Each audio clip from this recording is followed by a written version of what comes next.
John Fury believes that Anthony Joshua is scared of his son and that Joshua would sooner retire rather than face his son in the ring.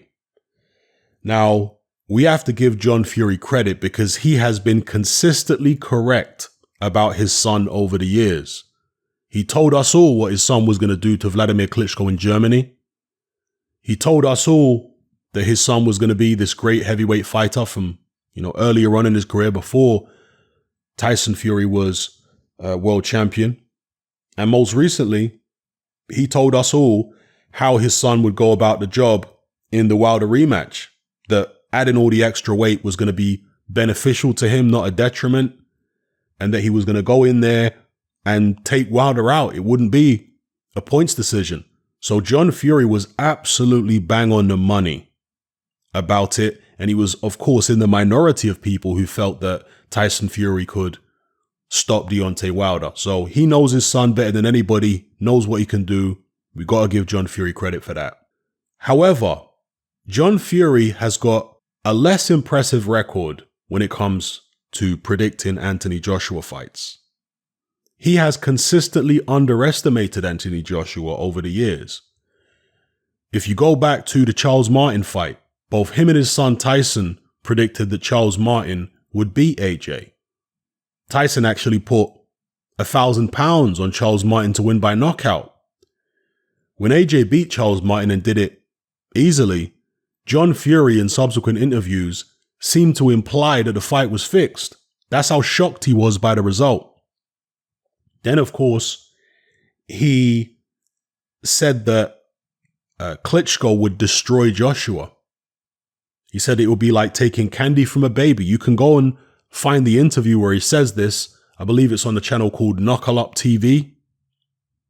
He says Klitschko will destroy Joshua. It's not even a competitive fight. Joshua, of course, proved him wrong again there. And at a different time, John Fury also said that they would never let Joshua anywhere near someone like Joseph Parker. Joshua, of course, went in the ring and beat Joseph Parker. So as bang on as John Fury has been with regards to his son, he's been way off with regards to Anthony Joshua. He has consistently underestimated the man. And I suspect that he's underestimating Joshua once again in this particular instance. Believing that Joshua is scared of his son and will never get in the ring and would sooner retire rather than face his son in the ring. I think that Anthony Joshua absolutely wants to fight Tyson Fury. I think that he sees that as the way to fully get the British public and the world boxing public back on his side and back believing in him again. That Tyson Fury fight. And I think that John Fury will be one of the most surprised people when he sees that fight get made. I think the fight will get made. Tyson, of course, does listen to his dad to a certain extent, but he's not completely under his dad's thumb and under his dad's control. He is his own man and he does do what he wants. And I think that his son will want the Anthony Joshua fight. I don't know whether it's going to happen sooner rather than later, but I think his son will want it. I think AJ will want it. And I personally think the fight's going to happen. And not only do I think the fight's going to happen, I think that that fight will end up being an all-time heavyweight classic in terms of the way it plays out in the ring. I don't think anybody's going to dominate that fight. I think the fight is going to be fantastically competitive. And I think when I just envision the styles of both men in the ring, I think that's going to be a hell of a fight. One for the ages. And I think that that fight will win John Fury's respect in terms of for Anthony Joshua, because he still at this point seems to be underestimating AJ and consistently has been for years. So if the fight happens, may the best man win. I'm not sitting here telling you, oh, AJ is definitely going to win. Hell no. I think it's a fantastic fight. It's a fight that has to happen for Undisputed, of course, but also for the history of British boxing. Never before have two British fighters competed for the Undisputed Championship in any weight division, as far as I am aware. Certainly at heavyweight, it's never happened before, and perhaps in the other weight divisions as well. So, fight that has to happen. And look, AJ that it is made of sterner stuff than a lot of people seem to believe. It kind of baffles me that people think AJ is this shrinking violet or something. You go and look at AJ in the amateurs, particularly when he fought in the World Championships, in Azerbaijan, away from home. Look at that guy with such little experience compared to the fighters he was competing against, and try and tell me that he doesn't have heart and ambition. He was going in there against guys who had 3, 4, 5 times as many fights as him on foreign soil. And he wasn't fighting scared. He wasn't someone who looked out of his depth. He was putting it on people like Roberto Camarel in the World Championships. He was putting it on the guy whose name I always struggle to pronounce in the final, who was an Azerbaijani. AJ lost that fight by 1 point. This was before the Olympics, okay? And if you look at the way AJ's career has been moved as a pro, he's been rushed, truth be told. He's been put in fights before he was really ready for him. Even Eddie Hearn admits this. They've rushed him. So a guy like that, to get rushed the way that he has been, to not have all the necessary learning fights, to be the complete fighter by the time he starts fighting for world titles, and still managed to be successful and still managed to be the unified heavyweight champion. It's like, it's incredible to me that people can't see how that's an unusual characteristic for a fighter to have. I used Deontay Wilder as an example in the past. Wilder was fed cream puffs for his first 30 plus fights. AJ wasn't. Like, AJ's level of opposition was way higher than Wilder's inside his first 20 fights. Can you see what I'm talking about? There's a massive difference in terms of the way AJ was moved compared to the way Deontay Wilder was moved. AJ was moved much quicker. And even with Tyson Fury fought a better level of opposition than Wilder did in his first, 20 or so fights. Definitely. But he didn't fight a better level of opposition in his first 20 fights than AJ did. So again, people need to think about that. What does that actually mean? They didn't put Tyson Fury in with those kind of guys in his first 20 fights, or Deontay Wilder. They were moved along a bit more slowly, particularly Wilder.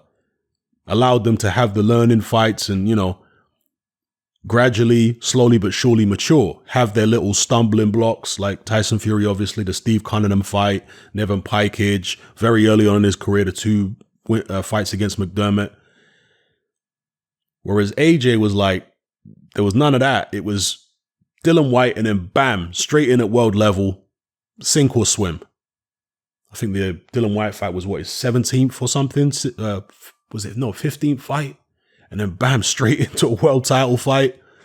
So yeah, people really underestimate that. And I do think that by the time the AJ Fury fight rolls along, AJ is going to be a significant underdog. And I think that suits AJ. And I actually think that it's a dangerous thing for a fighter who's clearly as talented as Anthony Joshua is to be written off by so many people.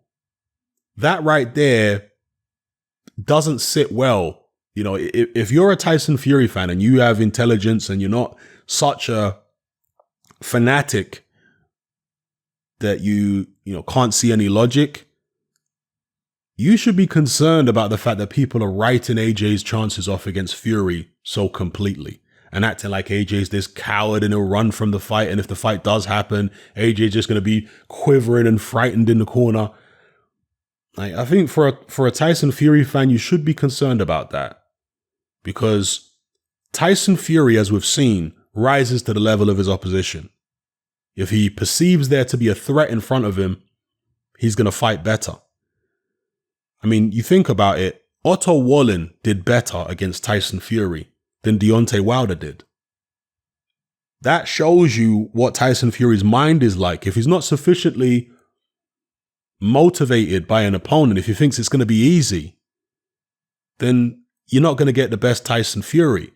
Well, what if that happens against Anthony Joshua? What if it wasn't Otto Wallin in there against Tyson Fury, but it was AJ instead. Do you think Fury would have won the fight that night? Now, obviously, people are going to say that was Fury when he was still weak, when he was still with Ben Davison. Yeah, I take that point. But it's about the mental aspect, not just the physical. Tyson Fury throughout his career has been mentally inconsistent. He's a genius boxer, there's no question. But he hasn't had the consistency. His moments of genius have been interspliced with moments of, how can I even describe it? Fights where he looks average. And that's been the case from the beginning of Tyson Fury's career. I mean, I remember when he fought Kevin Johnson and I was massively impressed.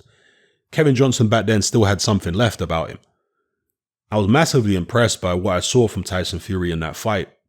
But after that, he went on to have obviously the Steve Cunningham fight and other fights where he didn't look very impressive.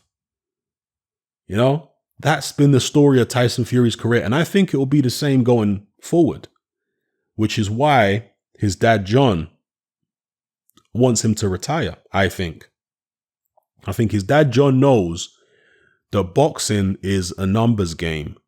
The longer you go on, the more fights you have, inevitably, you're going to come a cropper. You're going to come unstuck. He knows that his son is not mentally consistent. I mean, his son talks about some days he wakes up and he's full of life and he loves life and all this kind of, and other days he doesn't want to even get out of bed. When someone is that mentally erratic, how consistent can they be long term? I think his dad knows that, and therefore that's why he wants his son to get out of boxing now, because he can become a unique champion. Lennox Lewis, when he first became WBC heavyweight champion after his final eliminator against Razor Ruddock, Riddick Bowe refused to face Lewis, so Lewis picked up the vacant WBC belt. And Lewis at the time and his manager, Frank Maloney, said that Lewis's plan was to become undisputed champion, have one defense of the undisputed championship, and then retire undefeated. And that would make him a unique champion. And it appears as though that's what John Fury wants, although he doesn't necessarily need the undisputed championship. He's just saying his son's now won the WBC belt and he's already won the IBF, WBA, and WBO before from Klitschko. So that's as good as undisputed in his eyes. His son might as well retire. There's nothing more to achieve. Interesting that he says that, because as I say, I think it's because he realizes boxing is a numbers game. And if you continue on, someone's going to beat you. And that, I guess, can tarnish your legacy. If Tyson Fury retires now, yeah, he can be immortalized as only the second heavyweight champion in history to retire undefeated and retire at the top. And people can make an argument that, well, he would have beaten Joshua anyway. He would have beaten this guy. He would have beaten that. Do you understand? But if he carries on and ends up losing, then his legacy, or what his legacy could have been, kind of gets tarnished. So, I don't know. Anyway, let me know what you guys think in the comment section below. Just some thoughts about John Fury's comments on Anthony Joshua. As I say, he's been bang on about his son. Absolutely correct. All respect to John Fury. But he has underestimated AJ consistently over the years. Let's have that right as well. And I think he's doing the same here. I think AJ will take the fight. Even if AJ goes in there and gets destroyed by Tyson Fury, I think AJ wants that fight. So let me know what you guys think in the comment section below. It's Hatman, I'm out. Hatman merch is now available. We got t-shirts, vests, hoodies, and more. Just click the link below. Join me on Patreon. I upload a minimum of 2 podcasts every single week, covering a wide variety of controversial topics, as well as live stream Q&A sessions. Take a look on screen right now at some of the podcasts I've produced so far. For just $3 a month, the equivalent of about £2 a month, you get access to all my new podcasts and my entire back catalogue of past podcasts, including my popular Confessions of a Nightclub Bouncer series. You can listen on your computer or on your smartphone or tablet by downloading the Patreon app from the Google Play Store or the App Store for free. The Patreon app also allows you to download each podcast in MP3. For less than the price of a cup of coffee, you get access to dozens of hours of exclusive content. It's easy to sign up, there's no contract, and you can cancel at any time. So come and join our community of free and critical thinkers by signing up with me here on Patreon today.